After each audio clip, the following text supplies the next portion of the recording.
রং এরকম হলুদ চকচকে। এটা ফ্রুট ব্যাগিং নেই। আমরা এবছর চুয়াডাঙ্গা জেলার আম সংগ্রহের যে তারিখ নির্ধারণ করেছি, ক্যালেন্ডার যেটা বলি, চুয়াডাঙ্গা জেলায় আম সংগ্রহের সময়কাল। তো এই সময়কাল অনুসারে আমরা আটি, গুটি, বোম্বাই, খিরসাপাতি, গোপালভোগ, এটা হচ্ছে আমরা 13 মে থেকে সংগ্রহ শুরু করব। হিমসাগর আম আমরা 20 মে থেকে সংগ্রহ শুরু করব।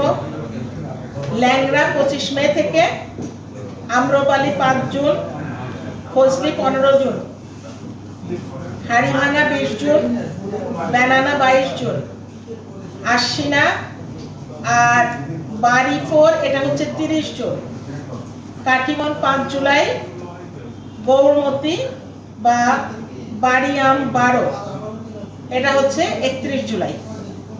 ধন্যবাদ আপনাদের সবাইকে।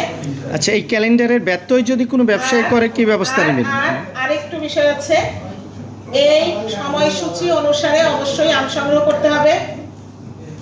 এই সময়সূচির আগে বাণিজ্যিকভাবে যদি আম সংগ্রহ করা হয় তাহলে আইন অনুসারে আমরা কঠোর ব্যবস্থা গ্রহণ করব, যেটা আমি অলরেডি মিটিং এর মধ্যে আলোচনা করেছি। আম পাকানো বা সংরক্ষণের জন্য কোনো প্রকার কোনো রাসায়নিক দ্রব্য ব্যবহার করা যাবে না। প্রাকৃতিকভাবে আম পাকাতে হবে, সংরক্ষণও প্রাকৃতিকভাবে করতে হবে, বা আপনার যদি কোল্ড স্টোরেজ থাকে সেটা আলাদা বিষয়। বাত ব্যথা, প্যারালাইসিস কিংবা আর্থ্রাইটিস, আধুনিক ফিজিওথেরাপি ও পুনর্বাসন চিকিৎসায় নির্ভরযোগ্য নাম ডিপিআরসি।